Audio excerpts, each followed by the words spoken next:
Pookode veterinary college വിദ്യാർത്ഥി സിദ്ധാർത്ഥന്റെ ദുരൂഹ മരണത്തിൽ സിബിഐ അന്വേഷണം വൈകിപ്പിക്കാൻ ശ്രമിച്ചതിന് സസ്പെൻഡ് ചെയ്യപ്പെട്ട ഉദ്യോഗസ്ഥരെ തിരിച്ചെടുക്കാൻ സർക്കാർ ഉത്തരവ്.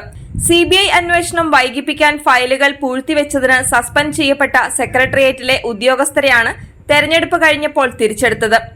ഇതോടെ ഇക്കാര്യത്തിലുള്ള സർക്കാരിന്റെ കപടതയാണ് മറനീക്കുന്നത്. സിദ്ധാർത്ഥന്റെ മരണത്തെക്കുറിച്ച് അന്വേഷിക്കാൻ സിബിഐ ചുമതലപ്പെടുത്താൻ മുഖ്യമന്ത്രി ഉത്തരവ് നൽകിയത് തെരഞ്ഞെടുപ്പിനോട് അനുബന്ധിച്ച് സർക്കാരിന്റെ മുഖം രക്ഷിക്കാനുള്ള ഗൂഢപദ്ധതിയായിരുന്നുവെന്ന് വ്യക്തമാക്കുന്നതാണ് ഇപ്പോഴത്തെ നടപടി. സിബിഐ അന്വേഷണത്തിന് ഉത്തരവിട്ടിട്ടും ബന്ധപ്പെട്ട ഫയലുകൾ സിബിഐക്ക് കൈമാറാൻ വൈകിച്ച് റിമാൻഡിൽ കഴിയുന്ന എസ്എഫ്ഐ നേതാക്കളെ ജാമ്യത്തിൽ പുറത്തിറക്കുക എന്നതായിരുന്നു സിപിഎമ്മിന്റെ ലക്ഷ്യം. എന്നാൽ അന്വേഷണം ബോധപൂർവം വൈകിപ്പിക്കുന്നതായി ബോധ്യപ്പെട്ട സിദ്ധാർത്ഥന്റെ മാതാപിതാക്കൾ ഹൈക്കോടതിയിൽ ഹർജി ഫയൽ ചെയ്തതോടെയാണ് സിബിഐ അന്വേഷണം ആരംഭിച്ചത്. ഫയലുകൾ വെച്ച് താമസിപ്പിച്ചത് യഥാർത്ഥത്തിൽ ഉന്നതങ്ങളിൽ നിന്നുള്ള ഇടപെടലുകളുടെ അടിസ്ഥാനത്തിലാണെന്ന ആക്ഷേപം ഉയർന്നതിനെ തുടർന്ന് ആരോപണങ്ങളിൽ സർക്കാരിന് പങ്കില്ലെന്ന് കാണിക്കുവാൻ ഫയലിൽ കാലതാമസം വരുത്തിയ ആഭ്യന്തര വകുപ്പിലെ deputy secretary V K Prashanth, section officer V K Bindu, assistant SL Anju എന്നിവരെ സസ്പെൻഡ് ചെയ്യുകയായിരുന്നു. ലോക്സഭാ തെരഞ്ഞെടുപ്പ് കഴിഞ്ഞ ഉടൻ തന്നെ തിരികെ പ്രവേശിപ്പിക്കാം എന്ന ഉറപ്പിന്റെ അടിസ്ഥാനത്തിലാണ് CPM ജീവനക്കാരുടെ സംഘടനയിലെ അംഗങ്ങളായ ഇവർ 3 പേരെയും സസ്പെൻഡ് ചെയ്തതെന്ന് നേരത്തെ തന്നെ ആക്ഷേപമുണ്ടായിരുന്നു. ആക്ഷേപം ശരിവെക്കുന്ന നടപടികളാണെന്ന് ഇന്നലെ ആഭ്യന്തര വകുപ്പ് പുറപ്പെടുവിച്ച ഉത്തരവിലൂടെ ബോധ്യമായി.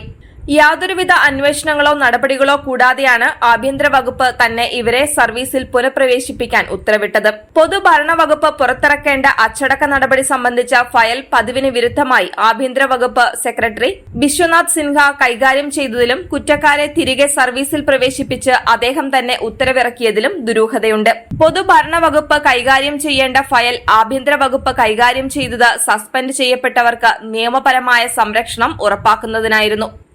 സസ്പെൻഡ് ചെയ്യപ്പെട്ട ഉദ്യോഗസ്ഥർക്ക് കുറ്റപത്രം നൽകാതെയും പ്രാഥമിക അന്വേഷണം പോലും നടത്താതെ തിരികെ സർവീസിൽ പ്രവേശിപ്പിക്കുന്നത് ആദ്യമായാണ്. ഇതിൽ നിന്ന് മുഖ്യമന്ത്രിയുടെ ഓഫീസിന്റെ നിർദ്ദേശാനുസരണമാണ് സിബിഐക്ക് ഫയൽ കൈമാറാൻ വൈകിപ്പിച്ചത് എന്ന് വ്യക്തമാണ്.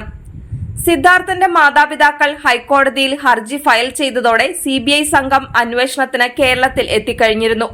സിബിഐ ഇപ്പോൾ പ്രാഥമിക കുറ്റപത്രം കോടതിയിൽ ഫയൽ ചെയ്തിരിക്കുകയാണ്. അതുകൊണ്ട് തന്നെ റിമാൻഡിൽ കഴിയുന്ന SFI നേതാക്കൾക്ക് കോടതി ജാമ്യം അനുവദിച്ചിട്ടില്ല. മുഖ്യമന്ത്രിയോ വിദ്യാഭ്യാസ മന്ത്രിയോ പ്രോ ചാൻസലർ കൂടിയായ മൃഗസംരക്ഷണ വകുപ്പ് മന്ത്രിയോ സിദ്ധാർത്ഥന്റെ വീട്ടിൽ മാതാപിതാക്കളെ ആശ്വസിപ്പിക്കാൻ പോകാത്തത് ഏറെ വിമർശനങ്ങൾക്ക് ഇടയാക്കിയിരുന്നു. സിദ്ധാർത്ഥന്റെ മരണം CBI അന്വേഷണത്തിന് സർക്കാർ വിട്ടത് സർക്കാരിന്റെ മുഖം രക്ഷിക്കാനുള്ള ശ്രമത്തിന്റെ ഭാഗമായിരുന്നുവെന്നത് വ്യക്തം.